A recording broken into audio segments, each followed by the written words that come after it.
నమస్తే, welcome to పూరా local. నేను మీ సంపత్ కుమార్. ఏదైతే 5 రాష్ట్రాలకు సంబంధించి ఎన్నికల ఫలితాలు వచ్చాయో ఆ ఫలితాల గురించి స్పందించడానికి మనతోటి బీజేపీ రాష్ట్ర నాయకులు చికోటి ప్రవీణ్ కుమార్ ఉన్నారు. వారిని అడిగి వారు స్పందించాం. సార్ నమస్తే. నమస్తే సార్, ఇప్పుడు ఏదైతే రిజల్ట్ వచ్చిందో దానిపైన మీరు ఎట్లా స్పందిస్తారు? Happy, very good result. West బెంగాల్లో ఎక్స్పెక్టెడ్ రిజల్టే. ఇవాళ ఆమె చేసిన మోసాలని, ఆమె వంచిన తీరు, ఇవాళ బెంగాల్ ప్రజలు ఆమె ఏం చేసినా బెంగాల్ ప్రజలు నాకు ఓటేస్తారని ఒక ఓవర్ కాన్ఫిడెంట్. ఇవాళ బెంగాల్ ప్రజలు ఆమెకి మంచిగా దెబ్బకొట్టి రుచి చూపించారు. ఇవాళ ఒక సుస్థిర పాలన రాబోతుంది బెంగాల్లో. దేశంలో ఒకప్పుడు మెట్రోపాలిటన్ సిటీ, నంబర్ 1 మెట్రోపాలిటన్ సిటీని ఇవాళ సర్వనాశనం చేసిన ఘనత మమతా బెనర్జీ, టీఎంసీ పార్టీ. ఇవాళ మళ్ళీ బెంగాల్ అభివృద్ధి దిశగా మంచి స్పీడ్లో పోతుంది. భారతదేశంలో ఒక మంచి రాష్ట్రంగా మరి బెంగాల్ రాబోతుంది. సార్, ఇప్పుడు బీజేపీ అధికారం ఉన్నటువంటి అస్సాం, పుదుచ్చేరి కాకుండా పశ్చిమ బెంగాల్, తమిళనాడు, కేరళలో అధికార మార్పు అనేది జరిగింది. దీన్ని ఎట్లా చూస్తారు?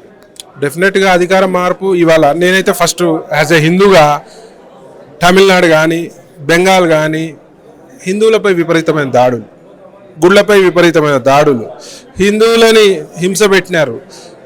బంగ్లాదేశ్ నుంచి అక్రమ వలసదారులు రోహింగ్యాలను తీసుకొచ్చి హిందువులపై దాడులకి పురగొల్పిన చరిత్ర, హీనమైన చరిత్ర మమతా బెనర్జీ. దానికి మరి డెఫినెట్గా బుద్ధి చెప్పాల్సిన పరిస్థితి. ఈ రావణాసుడి పాలన ఉండే, ఇవాళ రాముని పాలన కాబోతుంది బెంగాల్. సార్, ఇప్పుడు తమిళనాడులో అనూహ్యంగా విజయ్ పార్టీ అధికారంలోకి వచ్చేటువంటి అవకాశం ఉంది. అలాగే బీజేపీ అలయన్స్, ఎన్డీఏ అలయన్స్ ఏదైతే ఉందో అది కూడా ఎక్కువ సీట్లు అయితే పొందేటువంటి పరిస్థితి. అలాగే ఓటు షేర్ కూడా పెరిగింది. ఒకవేళ విజయ్ పార్టీకి అలాగే హంగు కనుక ఏర్పడితే మీరు మద్దతు తెలిపే అవకాశం ఉంది? అది సెంట్రల్ పార్టీ చూసుకుంటుంది, హైకమాండ్ చూసుకుంటుంది. సో డెఫినెట్గా మంచి పాలననే తమిళనాడులో కూడా వస్తుంది. ఒకవేళ మేము రాని పరిస్థితిలో మంచి ఆపోజిషన్ ఉంటుంది డెఫినెట్గా. ఇలా మాకు ఓటు శాతం విపరీతంగా పెరిగింది సౌత్లో. సో డోంట్ వరీ, మున్ముందు రాజ్యాలలో మా బీజేపీ జెండా ఎగరడం ఖాయం. భవిష్యత్తులో పశ్చిమ బెంగాల్లో వచ్చినటువంటి రిజల్ట్ తెలంగాణలో వచ్చేటువంటి అవకాశం 100%. ఈడ కూడా హిందూ వ్యతిరేక ప్రభుత్వం నడుస్తుంది.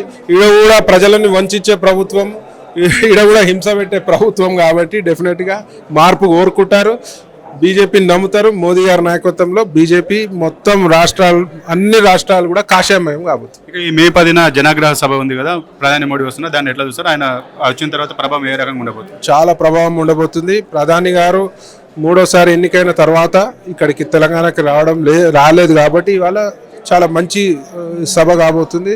విపరీతంగా జనాలు మేమొస్తాం అని ముందుకు వస్తున్నారు.